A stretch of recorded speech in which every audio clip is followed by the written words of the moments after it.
দেখছেন সাশ্রয় টিভি, সবার জন্য সবসময়। আরজি কর কাণ্ডে দেশ জুড়ে নিন্দার ঝড়।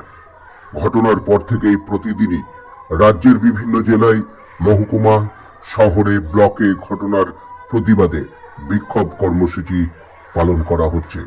সমাজের বিভিন্ন শ্রেণীর মানুষ সামিল হচ্ছেন সেই সমস্ত বিক্ষোভ সমাবেশে। রাজনৈতিক ছত্রছায়ার বাইরে গিয়ে নাগরিক সমাজ এগিয়ে আসছেন প্রতিবাদ জানাতে। সোমবার পূর্ব বর্ধমানে কালনা শহরে সাধারণ মানুষের মিছিল ছিল। সেখানে নারীরা পায়ে পা মিলিয়েছেন এই শহরের প্রতিটি অলিতে গলিতে। কালনা পুরসভা এলাকায় প্রদক্ষিণ করেন শহরের প্রতিটি অলিগলি। ওই মিছিলে পথে হাঁটেন হাজারো মানুষ। মিছিল থেকে একটি দাবি ওঠে, নাটক ছেড়ে বিচার করো, আরজি করে মাথা ধরো। বিশেষভাবে এই রাত দখলের লড়াইয়ে নারীরাই মূলত এই ভূমিকা পালন করছে আজকে কালনা শহর জুড়ে। আর বিশেষভাবে নজর রাখার মতো এই দৃশ্য আমরা দেখতে পাচ্ছি, তাদের হাতে, তাদের সামনে ব্যানার, প্ল্যাকেট নিয়ে তারা আন্দোলন শুরু করেছেন। তাদের একটাই দাবি, ন্যায্য দাবি। আর যে ধর্ষক, যারা ধর্ষক, তাদেরকে কোনোভাবেই যেন ছাড়া না হয়, এটাই ছিল তাদের মূল দাবি। আমরা শুনব তাদেরই কণ্ঠে সমস্ত স্লোগান। তাহলেই বুঝতে পারবো এই কালনা শহর জুড়ে এই নারীর সমাজ কিভাবে তারা গর্জে উঠছে। প্রতিটি এলাকাতেই আমরা এভাবেই দেখতে পাচ্ছি যে নারীরাই প্রথমে তাদের ন্যায্য দাবি বুঝে নিতে চাইছে।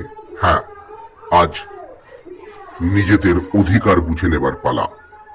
সকলেই আসুন একসাথে আমরা লড়াই করি, এটাই ওদের মূল স্লোগান। রাত দিন দখলের লড়াই তাদের চলছে।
ADP, জয় জয় জয়।